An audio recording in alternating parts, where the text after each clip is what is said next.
여러분 신구약 66권을 보면은요 하나님의 놀라운 기적, 어마어마한 기적들이 너무나 많이 소개되고 있습니다.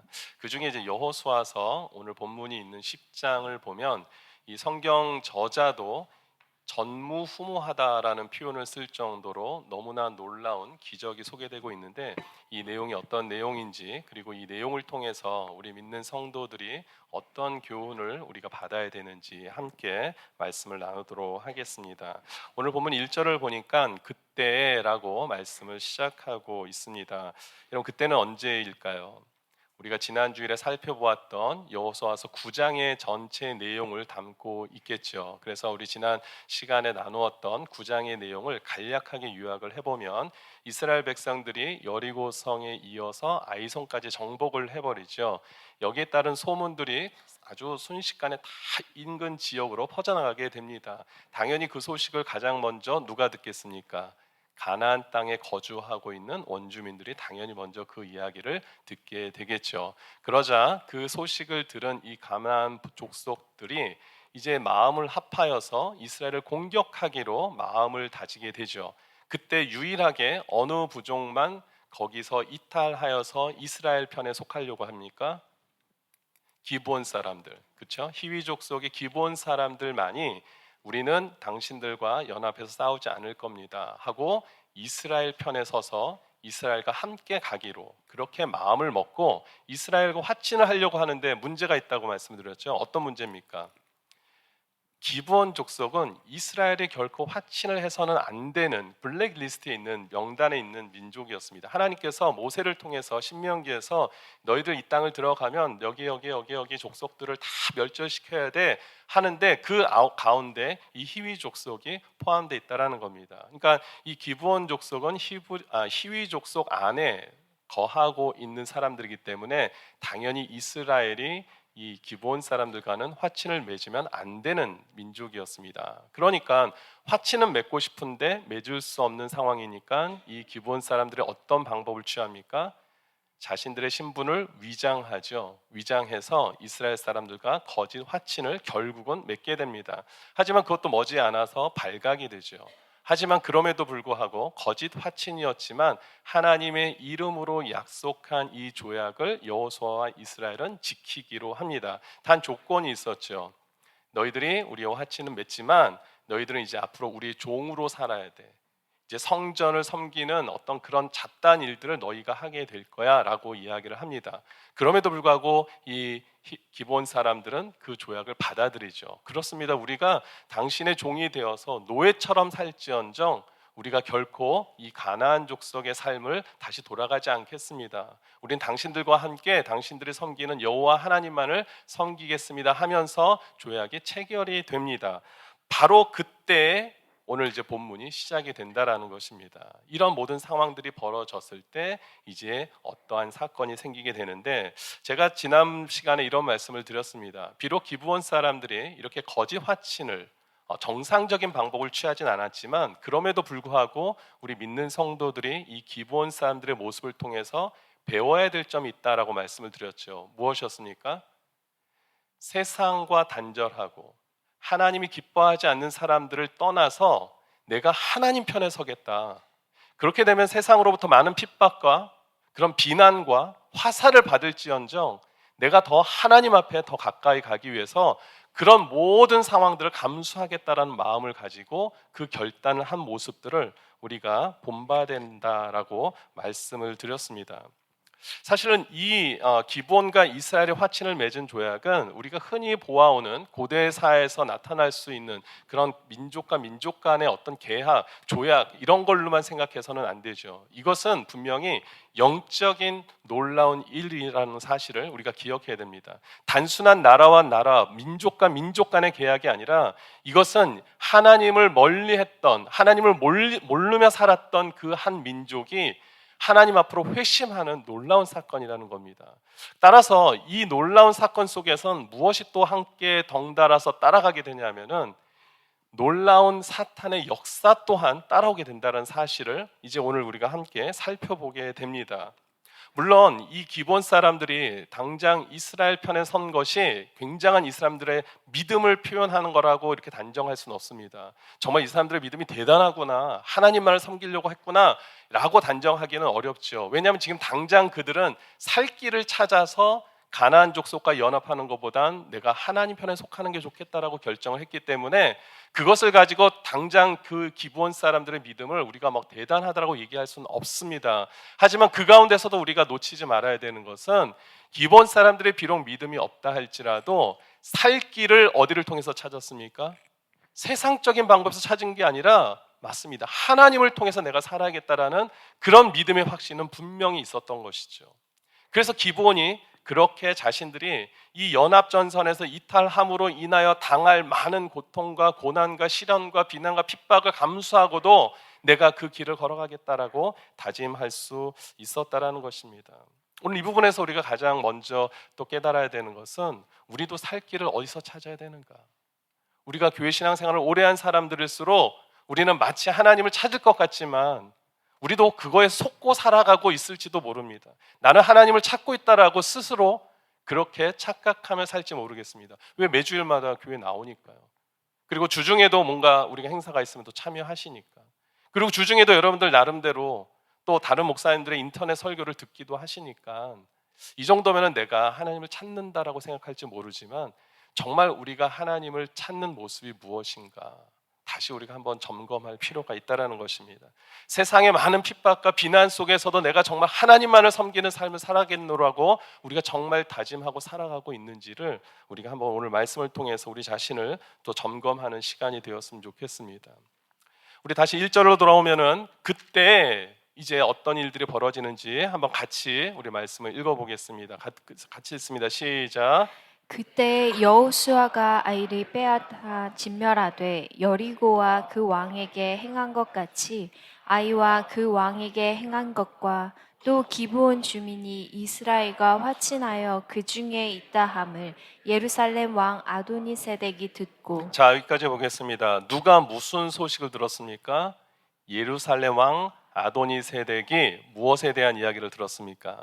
일단은 9장에 있었던 전체 내용, 그렇죠? 이스라엘이 여리고성을 무너뜨리고 아이성을 무너뜨렸는데 문제는 뭐냐면 우리와 연합전선을 이룰 줄 알았던 기브온 사람들이 배신했다, 이스라엘과 화친했다. 지금 그 소식을 들었다는 겁니다. 그리고 그 반응이 어땠습니까? 2절을 보니까 크게 두려워했다라고 기록하고 있습니다. 왜 두려워했냐면 이 기브온 사람들은 자기들이 봐도 나름대로 힘을 가지고 파워가 있다라고 생각했던 민족이었는데 그 사람들이 스스로 항복하고 백기를 들고 나가버린 거예요.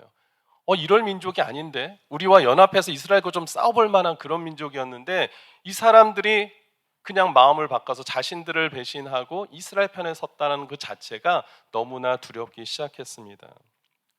여러분, 두렵고 놀라운 마음이 생길 것까지는 좋은데 문제는 뭐냐 하면 그 두려운 마음을 가지고 어떤 결정을 하게 됩니까? 결국은 이 예루살렘 왕 이 사람도 주위에 있는 아모리 족속의 많은 왕들과 연합해서 5성읍의 왕들이 연합해서 이 기브온을 치기로 작정을 해버립니다. 우리가 지난 시간에 제가 그런 말씀을 드렸잖아요. 우리가 많은 이야기를 듣게 되는데 그 이야기를 듣고 우리가 어떻게 생각하고 어떻게 결정해서 어떻게 실행하느냐에 따라서 결과가 완전히 달라질 수 있다. 그러면서 대표적으로 기브온 사람들 이야기를 했죠. 기브온 사람들도 이스라엘의 그 놀라운 일들을 듣고는 그들은 무엇을 결심합니까? 하나님 편에 서야겠구나. 하나님을 믿는 이스라엘 편에 내가 서서 있어야만 살 수 있겠구나. 이런 결단을 해버린 거예요. 그리고 실행을 해버렸죠. 하지만 나머지 이 가나안 족속들은 어떻게 합니까? 요지부동하는 거예요. 꼼짝하지 않습니다. 나는 그래도 내 길을 가겠다. 같은 소식을 듣지만 누군가는 하나님께로 가는 사람이 있고 누군가는 계속해서 하나님을 대적하는 사람들이 있다라는 겁니다. 이전의 내용도 그렇잖아요. 기생 라합이 어떻습니까? 기생 라합뿐만 아니라 여리고성에 거주했던 모든 사람들도 이스라엘에게 행하신 하나님의 놀라운 능력 때문에 두려워했어요. 이스라엘이 쳐들어올 것을 두려워했습니다. 하지만 그것을 두려워하는 마음은 똑같이 갖고 있었지만 하나님 편에 서는 사람은 기생 라합밖에 없었다라는 거죠. 나머지 사람들은 여전히 나의 길을 그냥 걷고 있는 거예요. 마이 웨이를 그냥 가고 있었다라는 겁니다. 오늘도 이 예루살렘 왕이 이 아도니세덱이 이 이야기를 듣고 두려워했습니다. 그리고 그는 두 가지 중에 하나를 결정할 수가 있었죠. 그도 똑같이 하나님을 두려워해서 이스라엘 편에 속할 수도 있었습니다. 머리를 조아리고 나를 좀 봐달라고 얘기할 수도 있었겠죠. 그런데 그렇게 하지 않았어요. 두려운 것은 두려운 것이고 나는 내 삶의 스타일대로 난 살 거야 라고 다짐하고는 이 아모리 족속의 사람들과 연합해서 기브온을 치려고 했다라는 것입니다. 우리 안에 두려움이 찾아올 수 있습니다. 그런데 그 두려움 속에서 우리가 무엇을 결정해야 되는가, 이 부분을 놓고 우리는 늘 기도해야 된다라는 사실을 잊지 마십시오. 두려움이 왔을 때 우리의 기도와 또 하나님과의 관계에서 많은 것들이 달라질 수 있다는 사실, 그래서 늘 하나님을 찾아야 된다는 것입니다. 오늘 이런 표현이 있죠. 우리 한국 표현에 간에 붙었다 쓸개 붙었다. 무슨 얘기입니까? 그냥 지조 없이 이렇게 저렇게 그때 상황에 따라서 내가 유익할 수 있는 걸 택한다라는 것 아닙니까? 기본 사람들이 만약에 하나님을 경외하는 믿음이 없었다면 지금 이 순간에 무엇을 택했을까요? 그 연합군들의 그 세력을 두려워해서 그들에게 다시 머리를 조아렸을 거라고요.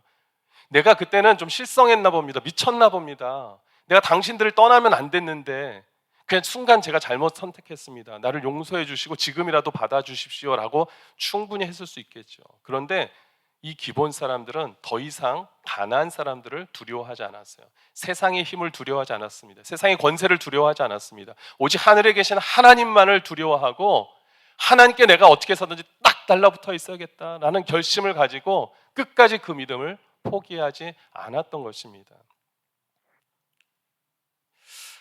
대체 불가한 하나님의 능력을 안다라는 것이 참 얼마나 이렇게 중요하다는 것을 우리는 깨닫죠. 신앙생활을 오래 했지만 정말 우리 가운데 하나님을 대체할 수 없다라는 사실을 아직도 우리가 확신하지 못한다면 항상 우리는 어떤 상황이 닥쳤을 때 흔들릴 수밖에 없다라는 것입니다. 저는 우리 사랑하는 우리 더 블레싱 교회 모든 성도님들, 또 이 자리에 함께한 모든 분들이 하나님의 능력은 세상의 어떤 것과도 대체할 수 없다는 사실을 분명하게 확신할 수 있는 그런 믿음이 있게 되기를 주님의 이름으로 축원드립니다. 대체할 수 없는 거예요. 이 기본 사람들도 그것을 알았어요. 하나님이 정확하게 어떤 분이신지 다 알지는 못했다 할지라도 하나님을 대적할 수 있는 세상의 권세는 아무것도 없다. 심지어는 그들이 아이성보다도 힘이 셌다라고 성경이 기록하고 있잖아요. 그럼에도 불구하고 자신들을 의지하지 않았습니다. 내가 한번 해볼까? 우리는 할 수 있을 것 같은데, 이런 생각을 즉각적으로 벗어 던진 것을 보게 됩니다. 오늘 이러한 하나님을 대한 우리의 믿음의 확신이 우리 안에 다시 한번 세워지기를 소원합니다. 세상을 자꾸만 저울질하는 그런 반복된 그런 모습을 우리가 벗어 던질 수 있게 되기를 바랍니다. 더 이상 우리가 기웃거릴 필요도 없고 세상에서 어떤 것을 내가 구할 수 있는가를 찾을 이유가 없이 하나님만을 전적으로 찾을 때 하나님께서 어떻게 인도하시는지를 우리가 이제 한번 살펴보겠습니다. 오늘 본문의 내용으로 다시 돌아와서 이렇게 기브온이 어려운 상황에 처하게 되자 어떻게 합니까? 이스라엘에게 도움을 요청하죠. 우리를 좀 와서 도와달라는 요청을 합니다. 이때 이스라엘이 어떻게 반응을 하느냐? 7절 말씀 봅니다. 여호수아가 모든 군사와 용사와 더불어 길갈에서 올라가니라. 즉각적으로 여호수아는 이스라엘의 모든 군사를 동원해서 그들을 도우려고 가는 모습을 보게 됩니다. 여러분 잘 생각해 보십시오. 지금 비록 이스라엘이 기브온과 화친을 맺긴 했지만 사실 지금 여호수아 입장에서도 당장 지금 진격을 할 필요가 없었겠죠. 지금 게다가 기브온 족속은 자신들을 좀 속이고 화친을 맺은 것 아닙니까? 지금 당장 그렇게 조치를 취하지 않아도 그렇게 문제 삼을 일이 없을 겁니다. 그럼에도 불구하고 여호수아는 이 요청을 듣자마자 즉각적으로 반응을 했다라는 것이 너무나 중요합니다. 이것은 단순히 여호수아가 정말 의리가 있는 사람이구나, 그렇게만 우리가 결과를 놓고 얘기할 수 있는 것이 아니라 이 안에는 아까도 말씀드렸지만 정말 놀라운 하나님의 간섭하심, 그리고 하나님께서 우리에게 원하시는 삶의 모습을 우리는 발견할 수 있어야 되는 것입니다. 이것은 단순히 조약을 이행하는 그런 차원의 문제가 아니라 한 영혼, 한 민족이 하나님께로 돌아왔을 때 그 영혼을 향한 하나님의 마음을 동일하게 여호수아가 갖고 있었다라는 겁니다. 그것은 무슨 얘기냐면 우리 가운데도 믿음이 연약한 사람들이 있잖아요. 어떤 초보 믿음, 성경에는 분명히 교회 안에 초보 믿음을 가진 사람들이 분명히 있다라고 로마서에서 말씀하고 있습니다. 이런 어떻게 보면은 기본 사람들은 이런 초보 믿음을 가진 사람들이라고요. 근데 이 사람들을 향해서 사탄이 얼마나 많은 공격을 합니까? 이때 누가 도와야 됩니까? 제가 너무나 이렇게 무섭게 얘기했습니까? 이때 누가 누구를 도와야 됩니까? 이 사람들을 하나님이 당연히 도우시지만 이 땅 가운데 그 사람들을 도울 자들, 성도들을 하나님께서 보내주셨잖아요. 남겨놓으셨잖아요. 여호수아는 그 사명을 가지고 나간 거예요. 하나님 앞에 회심한 그 기본 사람들의 그 한 영혼을 살려야겠다라는 그 마음을 가지고 갔다라는 겁니다. 단순히 국가 대 국가, 민족과 민족 간에 지킨 그 화친 조약을 성실히 이행하기 위해서 갔다라는 것이 아니라 그 한 영혼이 주님께로 돌아왔는데 그것을 세상이 가만 놔두겠냐고요. 얼마나 많은 공격이 있겠습니까? 그 공격에서 우리가 도와야 된다, 내가 도와야 된다는 마음을 가지고 사명감을 가지고 나아갔다라는 사실이죠. 오늘 특별히 8절 말씀을 보겠습니다. 이런 마음을 가지고 여호수아가 그런 일들을 행했을 때 하나님이 어떻게 하시느냐 같이 한번 읽어보겠습니다. 시작. 그때 여호와께서 여호수아에게 이르시되 그들을 두려워하지 말라. 내가 그들을 내 손에 넘겨주었으니 그들 중에서 한 사람도 너를 당할 자 없으리라 하신지라. 할렐루야. 여러분, 이것이 바로 하나님의 마음이에요. 하나님께서 한 영혼, 한 민족을 원하시는, 위하시는 사랑의 마음인 줄 믿습니다. 하나님께서 여호수아를 그냥 내보내지 않으셨어요. 그렇게 여호수아가 자진해서 자발적으로 내가 그들을 도와야겠다라고 하고 그 온 민족을 데리고 군대를 동원해서 그렇게 출발을 하니까 하나님께서 그때 말씀하시는 것이죠. 내가 이 전쟁은 이미 너희로 하여금 승리케 한 전쟁이다. 약속하시는 거예요. 그리고 약속만 하신 것이 아니라 그 뒤에 이어서 놀라운 사건들을 행하시는데 오늘 본문에서 읽진 않았지만 11절 말씀에 보니까 하나님께서 우박을 내리시는 거예요. 우박을 내리시는데 그 우박에 맞아서 적들이 죽어나가기 시작하는데 그것을 성경이 뭐라고 표현하냐면 이스라엘 칼에 맞아 죽은 자보다 우박에 맞아서 죽은 자들이 더 많다라고 기록하고 있습니다. 여러분 혹시 우박 맞아보셨어요? 우박? 안 맞아보셨어요? 뭐 조그만 찹쌀 같은 우박도 안 맞아보셨어요? 맞아보셨어요?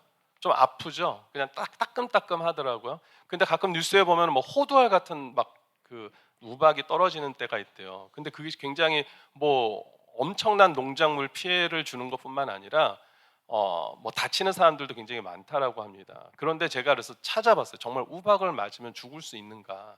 이 시절에만 그랬나 그랬더니 제가 인터넷에 찾아보니까 조선 왕조실록에 현종이 즉위한 그 해에 어떤 함경도 길주에서 어떤 어린아이가 우박에 맞아 죽었다는 기록이 있다라는 거예요. 그리고 태종 1년에도 농부가 맞아서 죽었다는 기록이 있습니다. 우박을 맞아서 죽는 경우가 그렇게 있대요. 그런데 중요한 것은 뭐냐면 여러분 지금 전장입니다. 전시고 아군과 적군이 막 섞여 있는 거예요. 쫓아가는 자와 쫓기는 자가 막 지금 한데 어울려서 그 지역 가운데 있는 거예요. 그런데 우박이 떨어지는데 누구만 맞아 죽습니까? 적들만 맞아 죽는 거예요.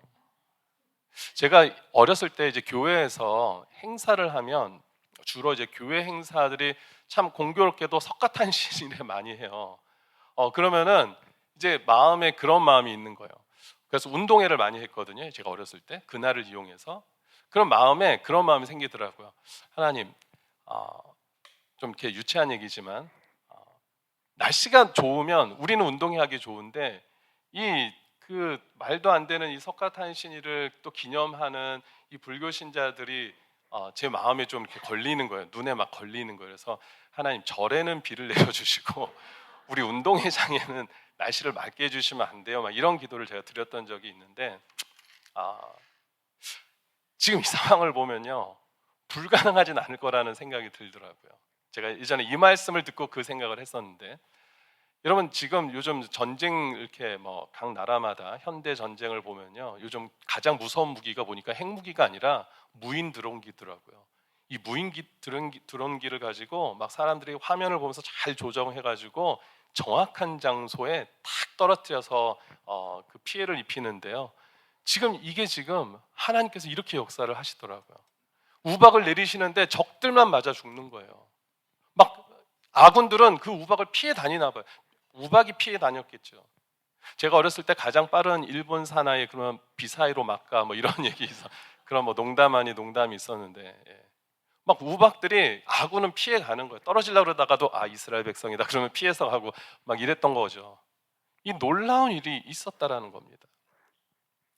12절에는 하나님 또 어떻게 역사를 하시냐면은 여호와께서 아모리 사람을 이스라엘 자손에게 넘겨주시던 날에 하면서 쭉 나오는데 정말 놀라운 일이 일어나죠. 여호수아가 기도를 하는 겁니다. 이스라엘을 목전해서 외치는데, 태양아 너는 기브온 위에 머무르라, 달아 너도 아얄론 그 골짜기에서 그리할지어다. 그렇게 기도를 하니까 하나님께서 그 기도를 응답하셔서 이 태양과 달을 멈추게 하셨다는 겁니다. 이것에 대해서 많은 사람들이 막 이야기를 합니다. 이것은 단순히 여호수아가 우리 그런 거 있잖아요. 오늘따라 이렇게 하루가 이렇게 길게 느껴져, 뭐 이렇게 시간이 안 가, 막 이럴 때 있잖아요. 군대에서 이제 말년 제대를 앞두고 얼마나 그 시간이 안 갑니까?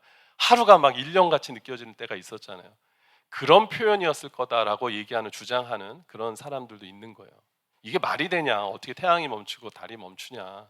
그냥 그것은 하루가 길게 느껴졌다라는 그 표현을 이 기독교에서 너무나 확대 해석한 거다라고 얘기하는 사람도 있고, 어떤 분들은 뭐 나사에서 과학자들이 연구를 해보니까 뭐 하루가 비었는데 그 하루가 바로 이날이었다 막 얘기를 하다가, 또 어떤 분들은 그게 나중에 오보였다 뭐 또 이렇게도 나오고 별의별 이야기가 많이 나오지만, 저와 여러분들은 누구를 믿습니까? 천지 창조를 하시는 하나님을 믿으시잖아요. 무에서 유를 만드시는 하나님을 믿으시잖아요. 그런데 설마 천지 창조를 하신 분이 이런 거 못 하시겠습니까? 어떤 방법을 써서라도, 인간의 생각과 지혜로는 말이 되지 않지만 하나님께서 원하신다면 어떤 방법이든지 다 사용하시는 거죠. 그래서 저는 뭐 다른 사람들이 어떤 얘기를 하든 이것은 저는 그대로 믿습니다. 하나님께서 태양을 멈추시고 달을 멈추셔서 하나님 원하시는 일들을 반드시 하신 것이다라는 이런 확신을 가지고 있습니다. 여러분들도 이런 확신을 가지고 나갈 수 있게 되기를 소원합니다. 그래서 결국은 이스라엘이 승리를 했습니다. 결국은 놀라운 승리를 했습니다. 하나님께서 이 기브온뿐만 아니라 이 기브온을 도우려고 하는 여호수아와 이스라엘을 도와서 이 놀라운 기적을 행하셨다라는 사실입니다. 중요한 것은 이 역사가 언제 일어났느냐. 아까 말씀드렸죠. 8절. 여호수아가 기브온을 돕기로 작정을 하고 그 시간을 머뭇거리지 않고 곧바로 즉각적으로 그들을 도우려고 할 때, 그리고 기브온 사람들도 하나님 편에 내가 반드시 서길 원합니다. 나는 더 이상 저들과 연합하지 않습니다. 타협하지 않습니다. 저들에게 굴복하지 않습니다. 머리를 조아리지 않습니다. 나는 오직 하나님만 내가 섬기고 하나님 편에만 서기를 원합니다. 하나님, 우리 이제 알아서 살든지 죽든지 주님 알아서 하십시오. 그 마음을 가지고 결단하고 나아가는 그 자들의 삶을 하나님께서 이렇게 축복하신 줄 믿으시기 바랍니다. 오늘도 이 시대를 살아가고 있는 저와 여러분들 마찬가지죠. 살다 보면은 세상에 타협해야 될 일들이 얼마나 많겠습니까? 특별히 뭐 비즈니스 하시는 분들 얼마나 그런 유혹이 많이 있겠습니까? 그럴 때 여러분들이 무엇을 결정해야 되는지는 오늘 말씀을 통해서 다시 한번 여러분들이 결단하실 수 있게 되기를 소원합니다. 지금까지도 그런 아름다운 삶의 여정을 사셨다면 끝까지 이 아름다운 여정을 이어갈 수 있게 되기를 주님 이름으로 축원드립니다. 하나님은 반드시 하나님께 붙어 있기를 원하는 자들을 반드시 지키시는 줄 믿습니다. 그리고 그들을 도우려고 하는 그런 손길들을 주님께서 얼마나 축복하시는지 모릅니다. 아까 제가 로마서 말씀드렸는데 로마서 14장 1절, 2절, 3절에 보니까 믿음이 연약한 자들이 분명히 있습니다. 그들을 성경이 뭐라고 말하냐면 도우라는 겁니다. 너희들이 그들을 받되 그의 의견을 비판하지 말라. 왜냐하면 어떤 사람은 모든 것을 먹을 만한 믿음이 있고 믿음이 연약한 자는 또 채소만 먹는 경우도 있다. 그래서 그 사람들을 업신여기지 마라. 이것이 하나님께서 우리에게 주시는 말씀입니다. 기브온처럼 우리 도움이 필요한 자들이 있다라는 거예요. 믿음이 연약하고 여러 가지로 부족한 자들이 있다라는 겁니다. 오늘 우리 이장로님께서 기도하시면서도 저와 비슷한 지금 맥락의 말씀을 하셨는데, 우리가 그 주 안에서 누가 누구를 도와야 됩니까? 성도가 성도를 도와야죠. 그렇죠? 성경은 믿음이 연약한 자를 너희가 가려받으라 이렇게 하지 않으셨어요. 다 받으라는 겁니다. 너희가 원하는 사람만 받으라라고 하지 않으시고요, 다 받으라는 겁니다. 여호수아가 기브온을 안 받을 수도 있잖아요. 그들을 바로 도와주지 않아도 되잖아요. 나를 속인 사람인데, 속인 자들인데 얼마나 기분 나쁘겠습니까? 괘씸죄에 걸릴 수도 있지 않겠습니까? 그런데 그걸 따지지 않았어요. 그는 무엇을 받겠습니까? 하나님 앞에 내가 그들과 약속한 것, 그리고 그들이 적어도 어떤 믿음인지 정확히는 알지 못하지만 하나님 편에 서기를 자처했다라는 것, 그 마음은 여호수아가 분명히 알았잖아요. 그래서 그들을 돕기를 주저하지 않았다라는 겁니다. 그런 마음을 하나님께서 아시고 여호수아에게 정말 성경 역사, 지금 또 이 시대에 살아가는 모든 역사를 통틀어서 전무한 하나님의 은혜를 베푸신 줄 믿습니다. 오늘도 저와 여러분들에게 오늘 그렇게 말씀하세요. 너희 연약한 자들을 받으라. 연약한 자들을 받고 섬기라는 겁니다. 교회 다니는 사람들이 왜 저래?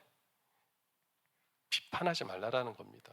연약할 수 있다라는 겁니다. 우리 안에 그런 사람들이 있다라는 것이죠. 그런 사람들을 받으라. 오늘 말씀을 통해서 우리가 도전받아야 되는 것이 있다면 바로 이것입니다. 우리가 기적을 바랄 수 있죠. 하지만 우리는 기적을 바라는 인생이 아니고요, 이 기적을 이미 받은 자로서 그 하나님의 사랑을 나누는 일에 우리가 최선을 다해야 되는 사람인 줄 믿습니다. 성도가 무엇입니까? 성도가 하나님의 기쁨이 되는 삶을 사는 것이 성도 아니겠습니까? 내가 기뻐하는 일을 하는 것이 아니라, 나는 이것이 좀 불편할 수 있지만은 하나님이 기뻐하시는 일을 하면은 마땅히 그 일을 하는 것이 성도 아닙니까? 여러분 스스로에게 물어보세요. 한번 자신에게 물어보십시오. 나는, 따라 한번 해보세요. 나는 성도인가? 여러분 성도는요, 하나님이 기뻐하신 일을 하는 자들입니다. 내가 기뻐하는 일을 하는 거는요, 성도가 아닌 사람들도 다 할 수 있어요. 그렇죠? 성도가 아닌 사람들도 교회에 와서요, 교회 일을 부탁하면 할 수 있습니다. 성도는 자기가 하고 싶은 일을 하는 것이 성도가 아니라 하나님이 기뻐하시는 일을, 때로는 그것이 좀 너무나 힘들고 어렵고 마음에 탁 와닿지 않지만 그것을 하나님께 순종하는 마음으로 감당하는 자들이 성도인 줄 믿습니다. 여호수아의 생에서 분명히 그런 모습이 나타난 줄 믿습니다. 이런 신약 성경에 보면은 베드로, 여러분 잘 아시는 베드로가 있죠. 베드로가 예수님의 제자로 정말 잘 사역을 했지만 한때 어떤 마음이 있었냐면, 그도 유대인의 어떤 그런 자부심을 갖고 살았어요. 그래서 복음을 전하는데 이방인들에게는 잘 복음을 전하지 않는 거예요. 그리고 여전히 이방인들에 대해서는 좀 부정적인 견해가 참 많이 있었습니다. 그런데 하루는 하나님께서 그에게 환상 가운데 이런 하늘에서 뭐 보자기 같은 것을 탁 떨어뜨리게 하신 거예요. 그런데 보자기 안에 뭐가 있었냐면은 막 짐승들이 있는데, 그가 늘 생각해왔던 좀 부정적인 짐승들이 다 있는 거죠. 근데 하나님께서 베드로에게 뭐라고 말씀하십니까? 너 그것을 잡아 먹으라는 겁니다. 그러니까 베드로가 얘기를 하죠. 하나님, 어찌 이런 부정한 것들을, 속되지 않은 것들을 제가 먹을 수가 있습니까? 저는 그럴 수 없습니다. 하니까 주님이 그 환상 가운데 뭐라고 말씀하시냐면, 야, 왜 하나님께서 속되지 않다고 여기는 것을 너 스스로가 속되다고 여겨서 그것을 먹지 않으려고 하느냐, 책망하시게 되죠. 그러면서 그가 깨닫습니다. 아, 이방인들을 향한 복음을 전파란 뜻이구나. 내가 그동안 부정하게 여기고 가까이 하길 원치 않고 상종하기를 원치 않았던 이 이방인들을 향해서 나에게 복음을 전하라는 뜻이구나 하면서, 그때 바로 또 그 상황 속에서 이 고넬료, 백부장인 고넬료를, 그 사람을 통해서 보내셔서 그 고넬료를 만나게 하시고 그 가족들에게 복음을 증거하지 않습니까? 여러분, 하나님께서는요 우리 모두에게 이 기브온과 같은 연약한 자들을 도우라는 그런 명령을 주셨습니다. 오늘 저와 여러분들이 어떤 그것을 하면 분명히 하나님의 놀라운 일들을 저희들이 경험하게 되겠지만, 그 기적을, 제가 오늘 제목을 뭐라고 했습니까? 그 기적을 불러오는 삶이라고 제목을 정했지만, 우리는 기적을 불러오는 삶을 의도적으로 살 필요가 없습니다. 하나님이 원하시는 말씀대로 순종하면 그 순종을 통해서 하나님은 하나님 일을 하시는 거예요. 근데 하나님의 일이 결국은 기적이라는 것이죠. 하나님의 일은 모든 것이 다 기적입니다. 기적이라고 생각해서 하나님 베푸시는 게 아니라 하나님은 그냥 하나님의 일을 하신 거예요. 근데 우리 인간의 눈에는 그것이 다 기적인 거죠. 놀라운 일인 거죠. 우리 생각으로는 할 수 없는 일이니까. 홍해 가르는 거 누가 상상할 수 있습니까? 근데 하나님은 그냥 하나님 일을 하신 거예요. 근데 우리는 그것을 기적으로 여길 수밖에 없죠. 오늘도 이 시간에도 마찬가지입니다. 하나님은 저와 여러분들에게 놀라운 기적을 지금도 행하고 계시는 줄 믿습니다. 오늘 저와 여러분들이 오늘 말씀을 통해서 어떤 하나님의 놀라운 전무후무한 기적에만 우리가 관심을 갖는 것이 아니라, 하나님께서 우리에게 원하시는 바, 연약한 자들을 우리가 품고 섬겨야 되는구나. 그럴 때 하나님께서 나의 삶뿐만 아니라 우리도 그 연약한 자들을 보호하시고 그들을 향한 계획을 온전히 이루어 주신다는 믿음을 가지고 우리 남은 평생 더욱더, 우리도 바로 그런 은혜를 받은 자들 아닙니까? 이미 저와 여러분들이 그런 은혜를 받은 자로서 그 은혜를 베풀고 나눌 수 있는 사랑하는 모든 성도님들 되시기를 주님 이름으로 축원드립니다. 아멘.